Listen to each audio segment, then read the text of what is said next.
To create an Amazon seller account, follow these steps. Visit the Amazon Seller Central website. Click on the Sign Up button to start the registration process. Provide your business information, including your business name, address, and contact details. Choose the category of products you plan to sell on Amazon.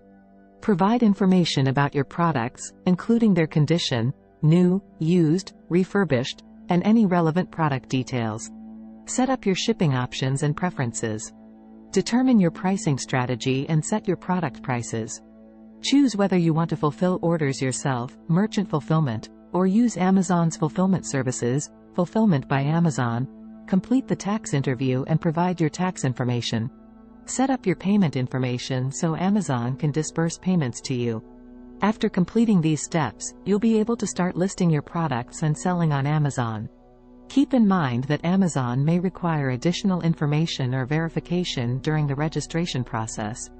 Make sure to review Amazon's seller policies and guidelines to ensure compliance with their rules and regulations. Thanks for watching.